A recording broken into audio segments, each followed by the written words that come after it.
the heart of the lush and vibrant village of Umuagu, there lived a young man named Ejike. He was the epitome of strength and good looks, with a tall, muscular frame, dark, smooth skin, and eyes that sparkled with kindness and intelligence. He was known for his hard work and dedication to his family and community, always ready to lend a helping hand.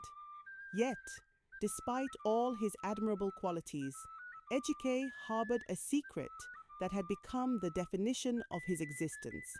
Initially, he kept it to himself, thinking it was just a phase that would pass. But as he grew older, the reality of his situation became impossible to ignore. It all began when Ejike was a teenager.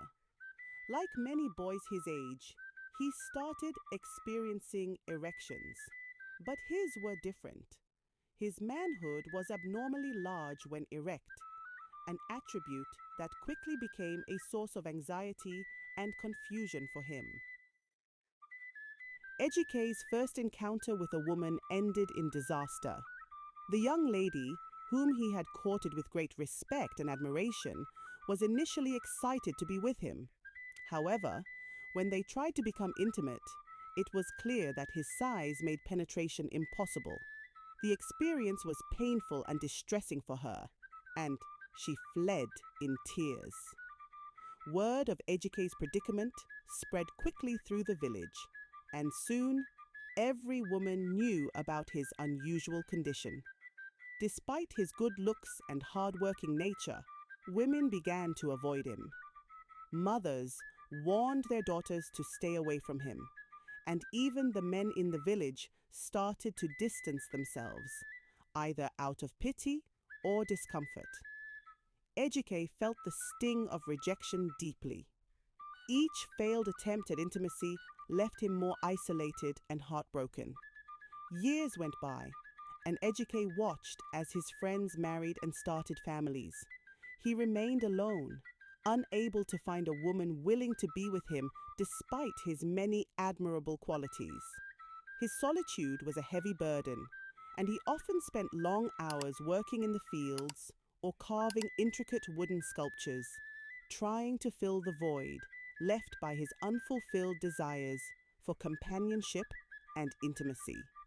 Ejike's parents, heartbroken by their son's unusual condition, sought help from traditional healers and traveled to distant towns in search of a remedy, but to no avail. The healers offered various herbs and potions, but nothing could change the reality of his condition. Despite the love and support of his family, he felt increasingly isolated. One day, an elderly woman named Mama Neka, known for her wisdom and kindness, visited Ejike's family. She had heard of his situation and offered a different perspective. "Ejike," she said gently, "your condition is unique, but it does not define you. You are a good man with a heart full of love. Do not let this challenge overshadow the wonderful person you are." Afterwards, she said a prayer for him and gave her blessings to the young man. Mama Neka's words planted a seed of hope in Ejike's heart. He began to focus on his strengths and the things he loved. He became more involved in community activities, using his skills to help others and finding joy in his contributions.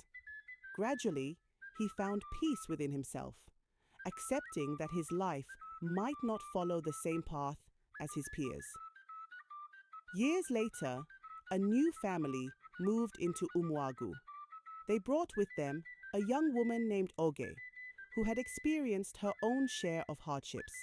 She was beautiful and strong, with a spirit that had been forged in the fires of adversity.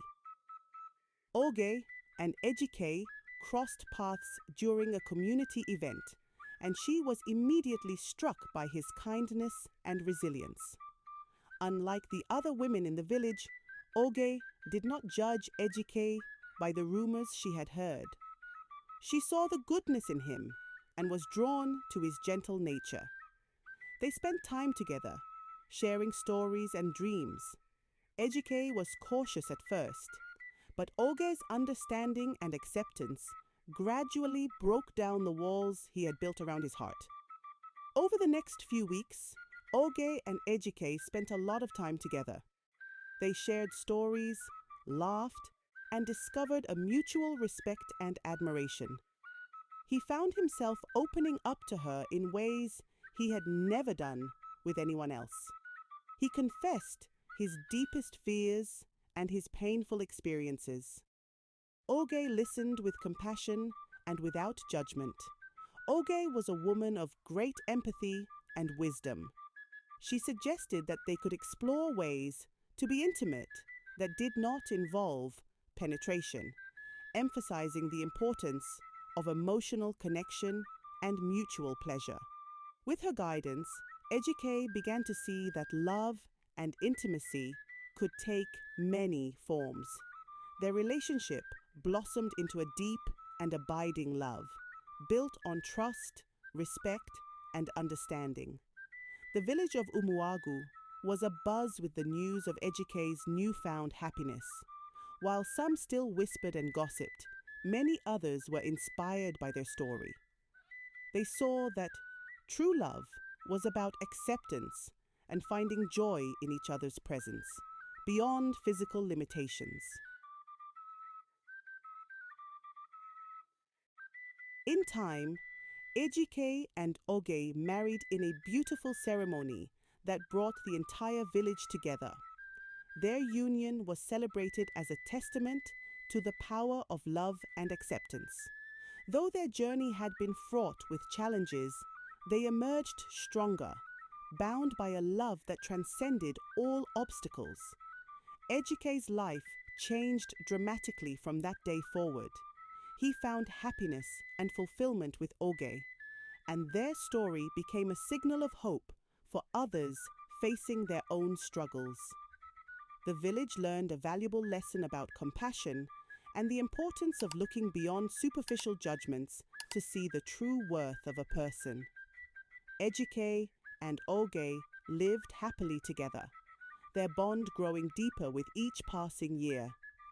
And, though Ejike's manhood remained as it was, it no longer defined his life or his happiness. Instead, he was defined by his kindness, his hard work, and the love he shared with the remarkable woman who had seen him for who he truly was.